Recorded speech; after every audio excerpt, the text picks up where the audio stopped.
I was just sitting here thinking to myself, what would you have to talk about? Yeah, I was sitting there and then I looked down and it was 6 p.m. And I thought, there really isn't any time to think about what you would talk about. Better start talking. So listen, it's Saturday. It's June 12th.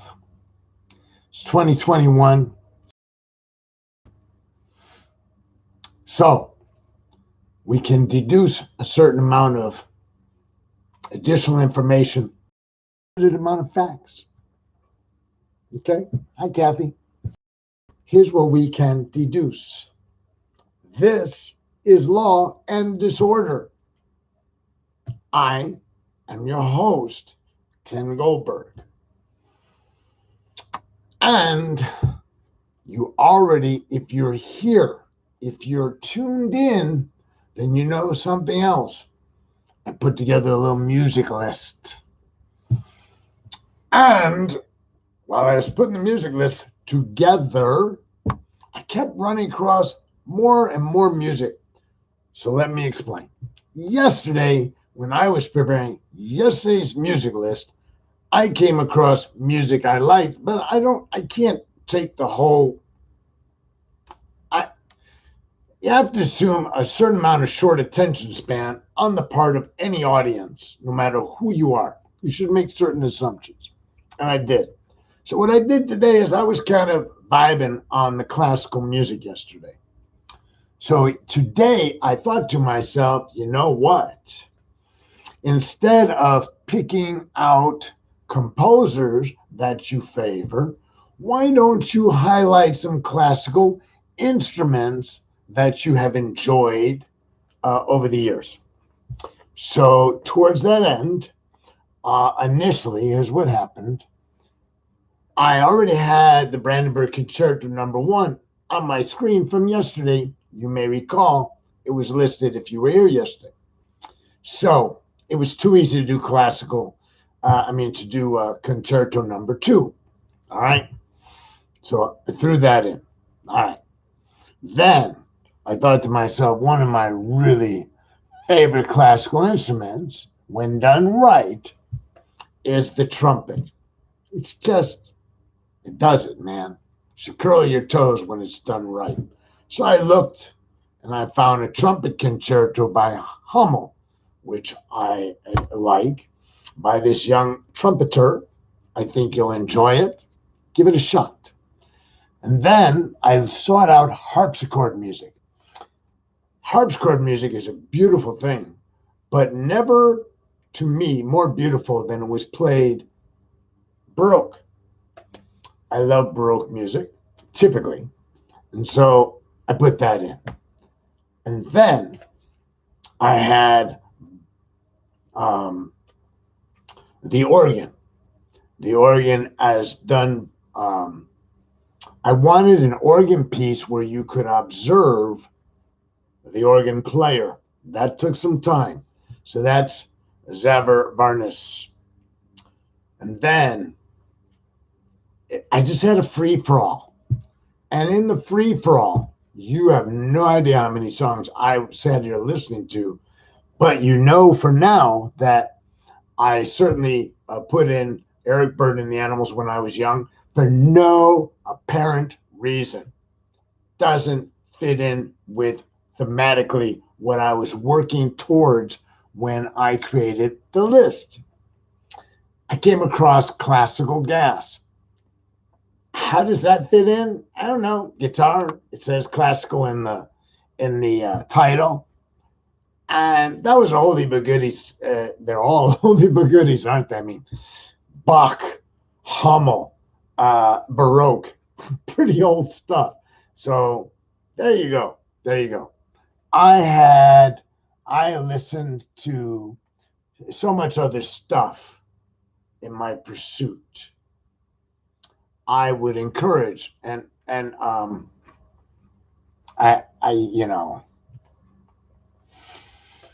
now posting classical music on a Saturday evening is a sure bet to turn off the bulk of the human population. Okay.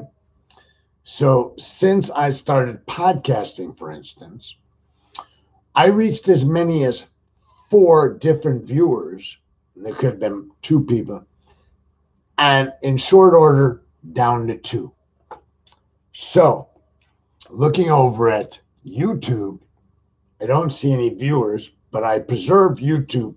As I've explained to you, I have to simultaneously podcast on YouTube because I want a preservation of my efforts.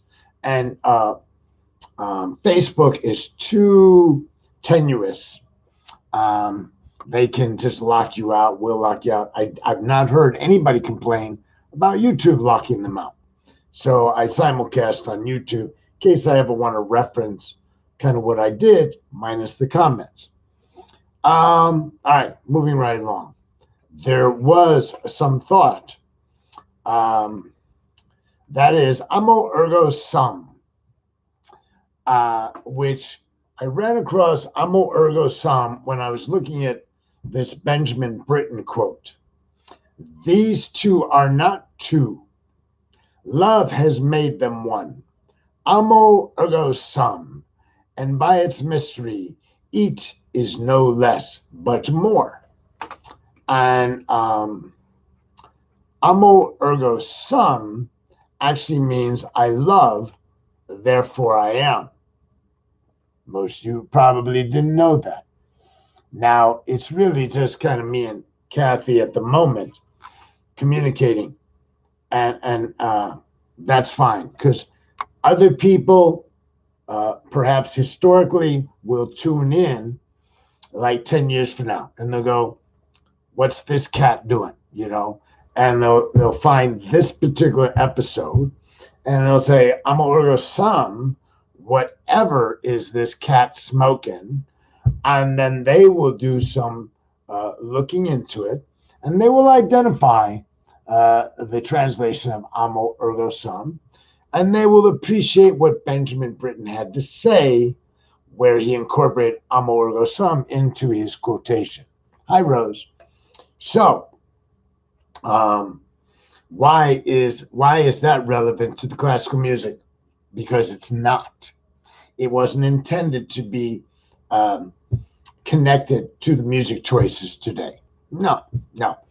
The music choices were just a continuation of yesterday and beyond.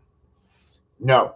Amo Ergo Sum, Benjamin Britten, bring about this, put into context, a prevailing attitude in life that there is a value in companionship, right?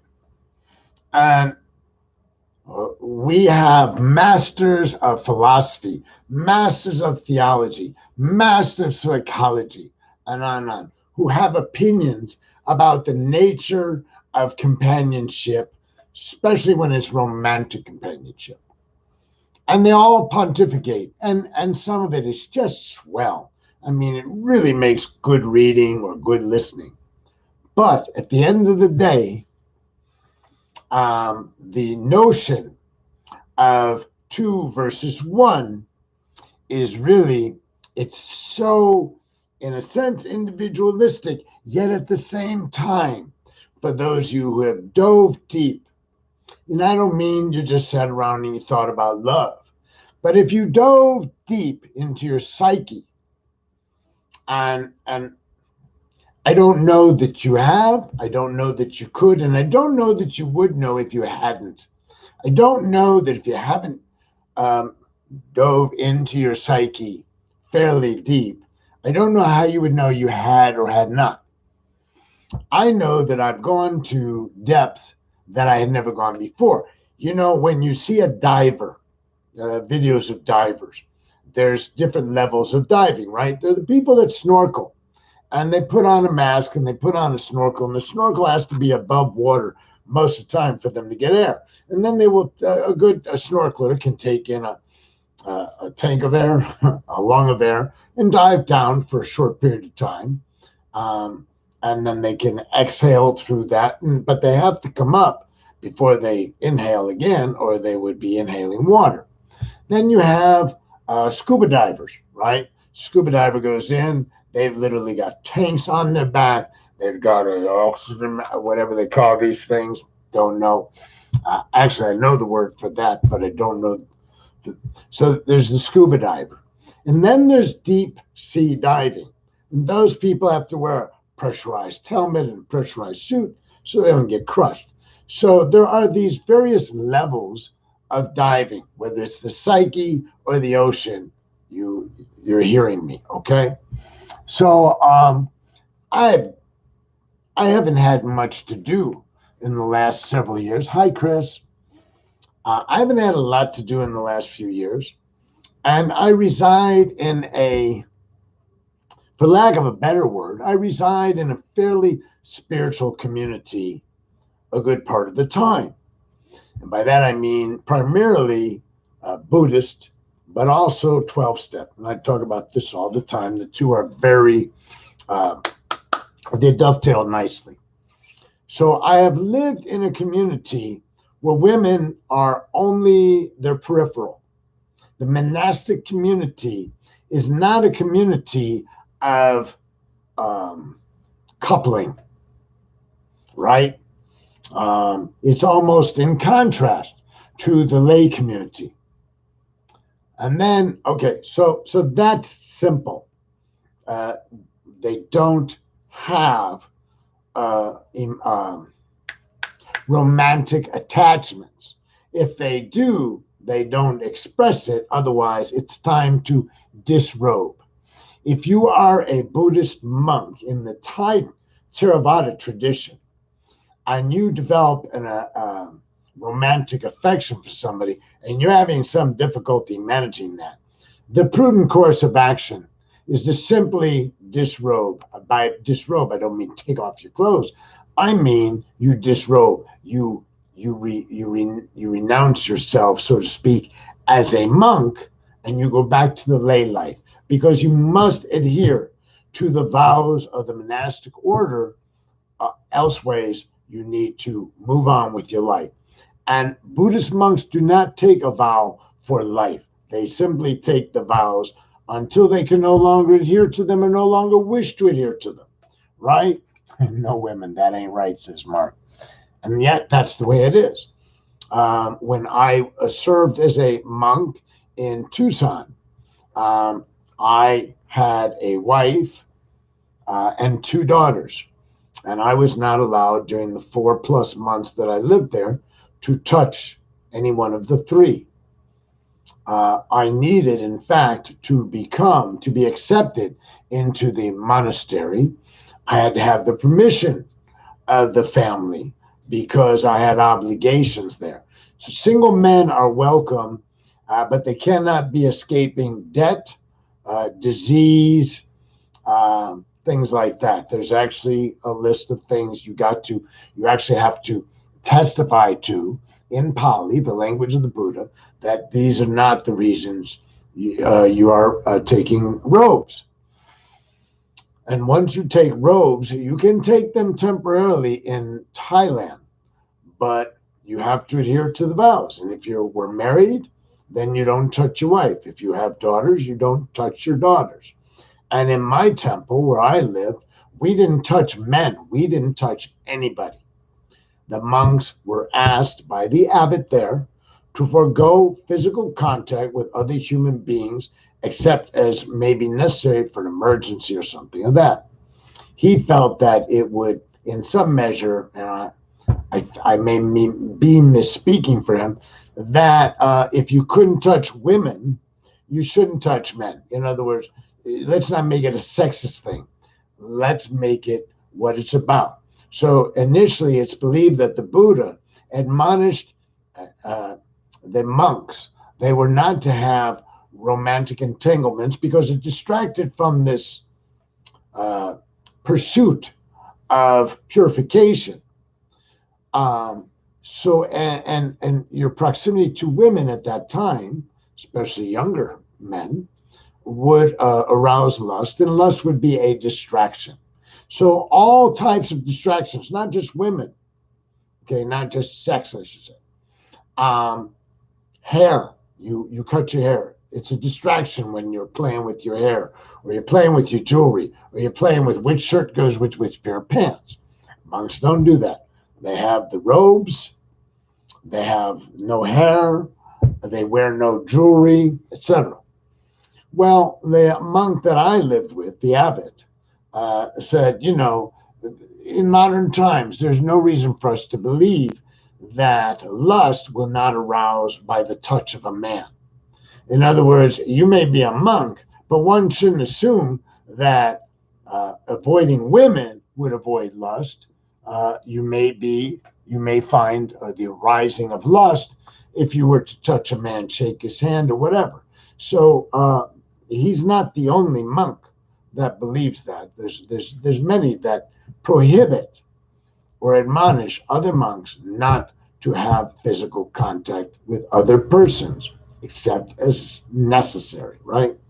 So I lived in that environment, and I will tell you that environment is very productive, at least it seems, for examining whatever goes on here. In other words, I dove down. There wasn't much else to do, kids. Most of my friends, most of my lifelong companions, have never stepped out of their life and taken robes or even done anything similar. In other words, to shave the head, to take off the earring that I had, to remove any jewelry I didn't have much, including the watch, to wear the robes, and to forget about my wardrobe, okay? And on and on and on. There were other things I had to do. Pretty much, I got it. I got what the Buddha was trying to teach, man. It's like the lay life, going to work, raising a family, doing the things that lay people do is a distraction and does take you away from this self-examination in large measure. So I had over 4 months in the Tucson temple. I had over 2 months in the temple in Thailand. I'd been on a variety of silent retreats where I had no physical contact and I had no verbal contact with other humans the bulk of the time. So I don't know, I can't tell anybody else how far they've examined themselves or what. How deep did you dive and did you have the right equipment, right? But they're clearly, whatever the great philosophers, theologians, psychologists have to say on this subject, it would seem that we have, probably for the proliferation of the species, this desire to be with members of the opposite sex, right? So we want to pair up, and typically, more often than not, we want to pair up with a member of the opposite sex. I have no opinion on gay lifestyle or anything. It would be completely, not completely irrelevant to this discussion. It would be peripheral to this discussion. So there seems to be, whether you call it instinctive, natural, impulse, I don't know. You can figure out for yourself. What is it that makes us want to try to merge via a relationship with another human being? And to what extent is that good? To what extent could it be unhealthy? Whatever. And so we created marriage, right? For a variety of reasons. But the coupling of two humans, two men, two women, man and woman, seems to be as right. I mean, it has to be right from the get. Otherwise, there is no next generation, right? I mean, they got to be having sex and having babies for us to have this discussion in 2021. So back when the human race kind of evolved to be human, they had to be driven sexually. Otherwise, we don't have a podcast tonight, right?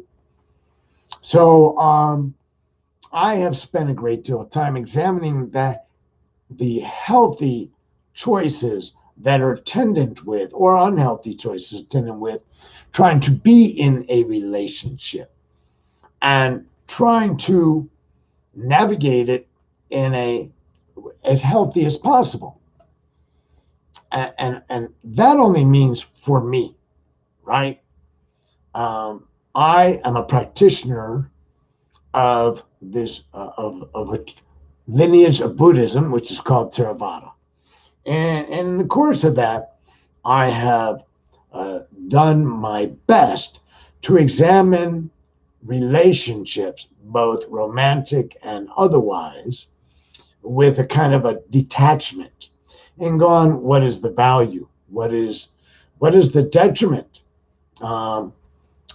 Every relationship comes with a detriment. At least every relationship I'm involved in, it comes with a detriment. But in the main, if I remain friends with you, or I remain lovers with you, obviously I'm thinking the cost benefit. The cost is not not outweigh the benefit. So, and I haven't been in a relationship for quite a while, so it's got nothing to do with what's going on right now.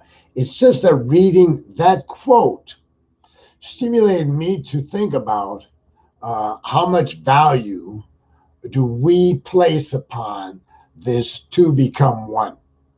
Because you'd be hard pressed to go to a wedding ceremony in the past, and I assume presently, I haven't been to a wedding ceremony in a number of years, but I'm assuming it's still kind of like, these two are joined together as one, right? And there's these vows that are taken, which seem to be an act of declaring a coupling, of sacrificing a certain amount of self for the benefit of this union.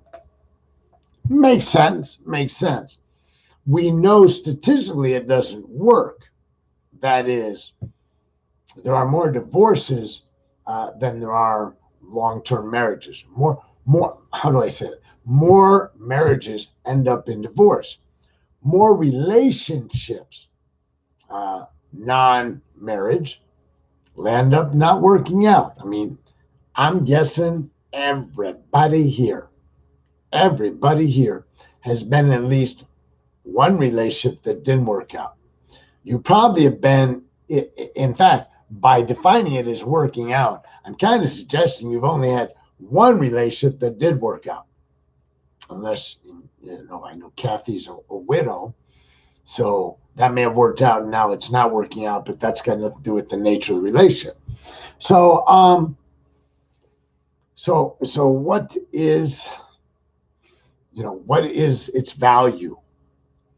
And can we ever actuate our own value fully in the face of staying single versus this creation of union?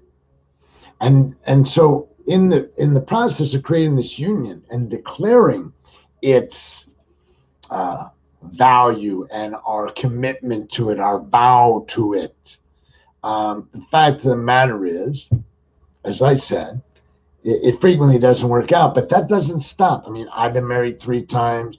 Some of you have been married 2 times. Some of you have been married maybe more, some less. It doesn't matter, right?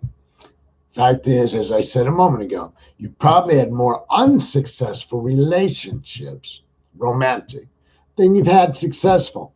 The one successful relationship you've had probably in many regards outweighs any misgivings you had about other relationships, right?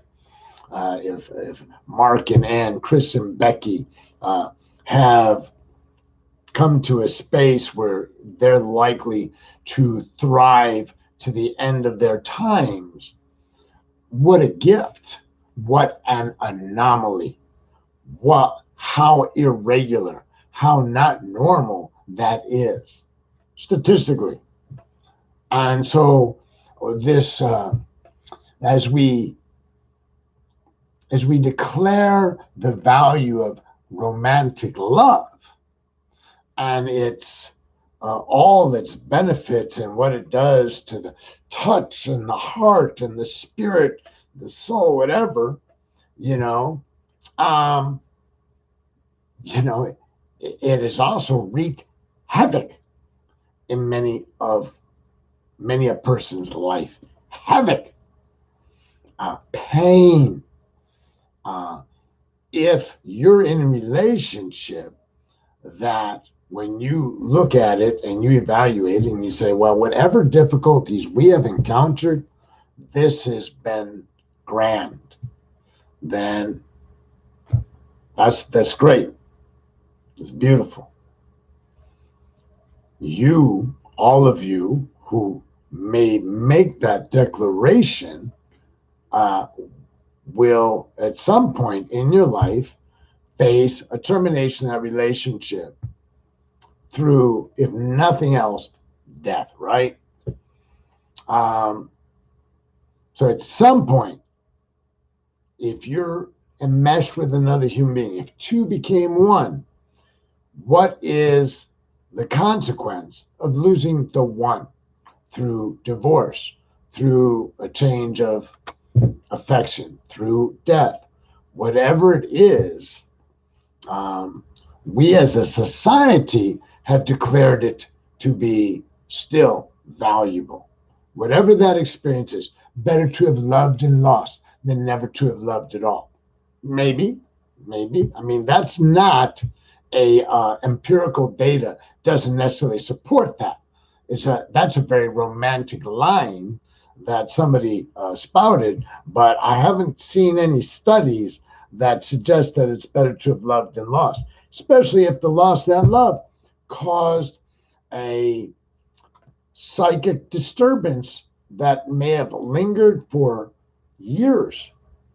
I know people, I was watching, I'm always making new friends on Facebook because, I met Chris, and I met a friend of his, and that friend became my friend on Facebook. And I noticed something that they have, I don't know the person real well, it doesn't matter. The person has frequently posted on Facebook about a former love, and former because death took this person. And clearly they are still very attached to that person. That person's gone. That attachment doesn't bring a great deal of reward anymore. Okay. They may have a romantic notion, but at some point, for their own sake, one would hope that they will move past that clinging to that past. And when I use clinging in this dialogue, I don't use it disparagingly. I'm just saying that. But this person only reminds me of how many other people have trouble moving forward. So that's why I brought up the question, is this concept of two becoming one, should we be promoting that? Or should we be promoting two different people hanging out together, having a good time until it's no longer a good time? I'm not purporting to advocate anything. I'm simply examining and nothing more.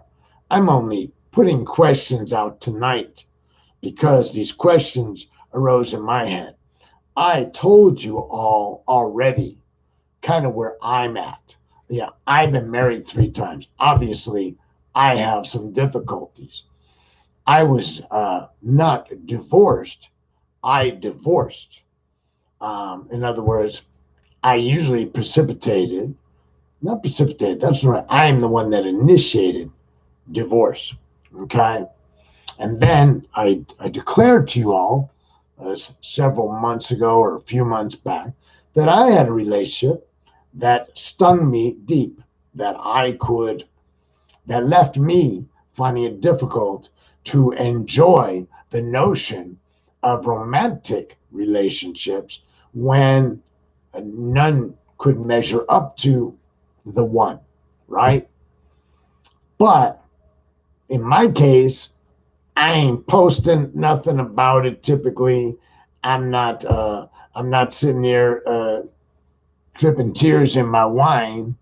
I'm I'm often engaging and flirting with women that come into my world.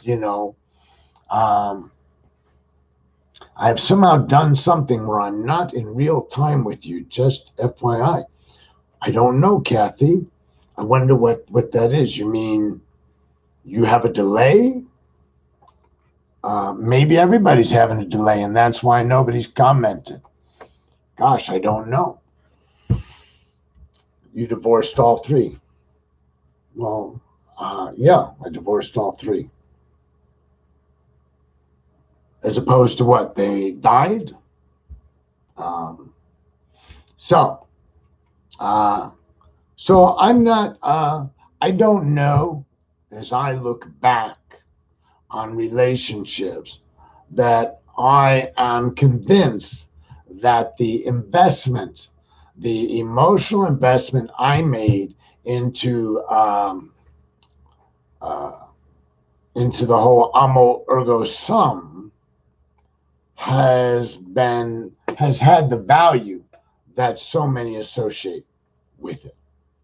My Amo Ergo Sum, or Sum, I don't know how you pronounce Latin. I never took Latin, so forgive me if I mispronounced it. Um, I've not been engaged for extended periods of time. Even my longest relationship, which went on for approximately 17 years, found the first 4 years lacked the kind of romantic heat that people often associate in the early days. I really grew over years to love my third wife.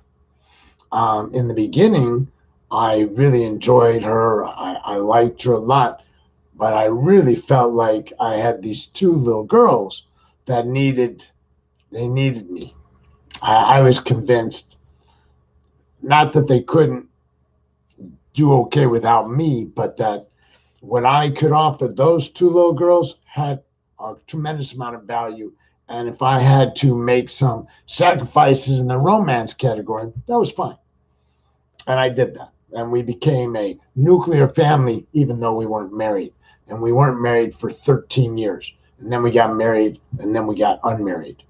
And um, uh, so when I look back, I don't have the kind of context of affection that so many people have. I have friends that were together.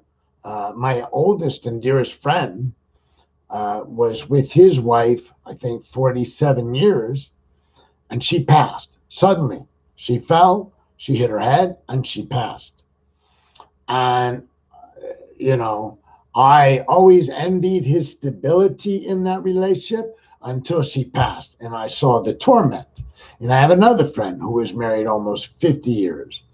And a year ago, a little over a year ago, his wife passed.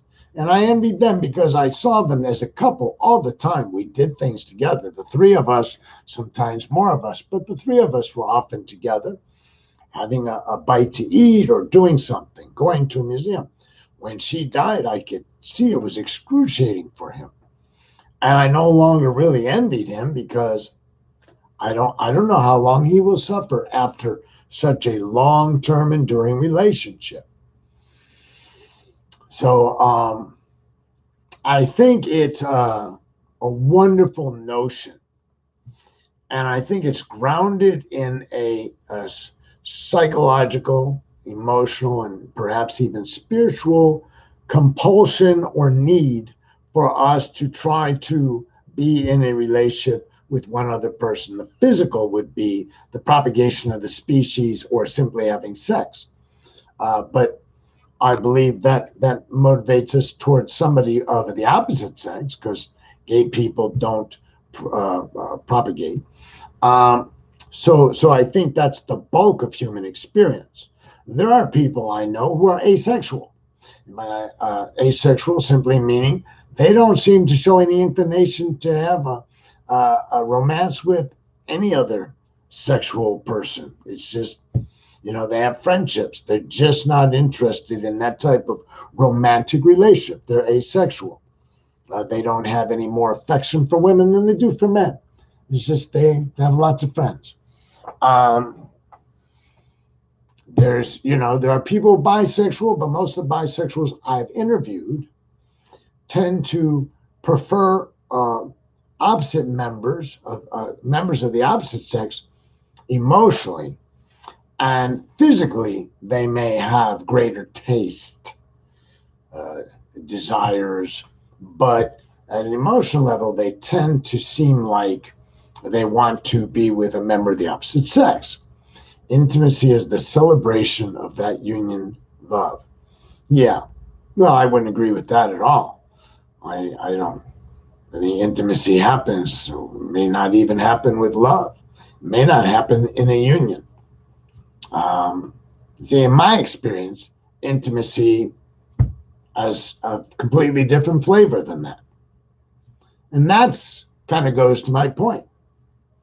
Your perception of the word intimacy or union or marriage or romance is often going to be just different than somebody else's.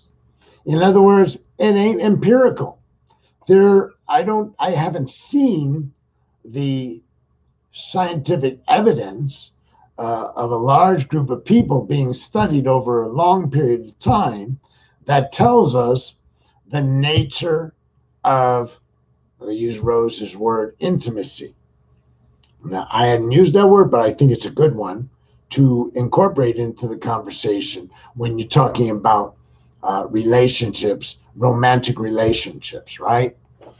I know people that haven't been sexually intimate for years, but seem very connected emotionally, okay?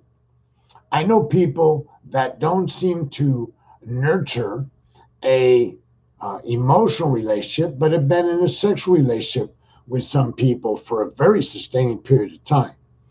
I don't think intimacy is synonymous with sex. Well, I would agree with that. I think intimacy can be a great conversation over coffee. And I will tell you what I mean. I actually told a wife, I don't remember which one, I said, you will probably sleep with somebody if we stay together long enough. I mean, statistically, if you're in a long-term relationship, somebody's going to have sex with somebody outside the marriage, right? Or outside the relationship. It happens. I want to get into why. It doesn't matter. I never felt threatened by the sex, okay? Because it doesn't necessarily connote intimacy. I have asserted that I would find it more threatening to a relationship that I'm in to find out my significant other spend 2 hours at a coffee house having an intimate conversation with somebody. That would be more threatening to me and my notion of being in a relationship than something they might do sexual. So I agree with both of you that, intimacy doesn't necessarily equate with sex or sex with intimacy. Although, as Rose is saying, that sex has nothing to do with love, but still it's connection. That's clear. Physically, certainly. So in the absence of science, all we've got is opinion, really, really, okay? For those of you who have done well and been able to meet somebody you felt close to for a long period of time, even maybe after the sex stopped, you still felt like that's your partner. There was never, you were not distracted by thinking, you know what, we don't have good sex, I'm going to go find somebody new, or we don't have good conversations, I'm going to look for somebody new, whatever it is. You never felt like you were going to look for somebody new. You felt like you were in that right relationship, whether there was an absence of sex or mutual understanding about what foods we like, or, Mary Matlin, the Republican, and James Carville, the Democrat. You were able to, negotiate this relationship and feel good in it. I don't have a history which would suggest that I know much about that.